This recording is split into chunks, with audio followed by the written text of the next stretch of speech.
दानवीरों की चर्चा में एक बार श्री कृष्ण पांडवों से बोले कि उन्होंने कर्ण जैसा दानवीर नहीं देखा, न ही सुना। पांडवों को ये बात पसंद नहीं आई। भीम ने पूछ लिया, कैसे? श्री कृष्ण ने कहा, समय आने पर बताऊंगा। कुछ दिनों बाद सावन शुरू हो गया और वर्षा की झड़ी लग गई। उस समय एक याचक युधिष्ठिर के पास आया और बोला, महाराज, मैं आपके राज्य में रहने वाला ब्राह्मण हूँ। मैं बिना हवन किए कुछ भी नहीं खाता पीता।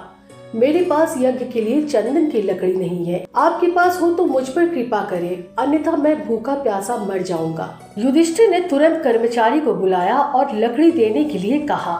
लकड़ी के भंडार में सूखी लकड़ी नहीं थी। उसके बाद महाराज ने भीम और अर्जुन को चंदन की लकड़ी का प्रबंध करने का आदेश दिया, मगर सूखी लकड़ी नहीं मिली। ब्राह्मण को हताश देखकर श्री कृष्ण ने कहा, मेरे साथ आइए। भगवान ने अर्जुन और भीम को भी इशारा किया तो वे दोनों वेश बदलकर ब्राह्मण के साथ चल दिए। श्री कृष्ण सबको लेकर कर्ण के महल गए। ब्राह्मण ने वहां जाकर लकड़ी की अपनी वही मांग दोहराई। कर्ण ने अपने भंडार के मुखिया को बुलाकर सूखी लकड़ी देने के लिए कहा, पर वहाँ भी वही जवाब पाकर ब्राह्मण निराश हो गया। इसके बाद कर्ण ने कहा कि आप निराश न होएं। उसने अपने महल की खिड़की दरवाजे में लगी चंदन की लकड़ी काटकर ढेर लगा दिया। फिर ब्राह्मण से कहा कि आपको जितनी लकड़ी चाहिए कृपा करके आप ले जाइए। ब्राह्मण लकड़ी लेकर कर्ण को आशीर्वाद देता हुआ लौट गया। पांडव और कृष्ण भी लौट आए। वापस आकर भगवान श्री कृष्ण ने कहा कि साधारण अवस्था में दान देना कोई विशेष बात नहीं है। असाधारण परिस्थिति में किसी के लिए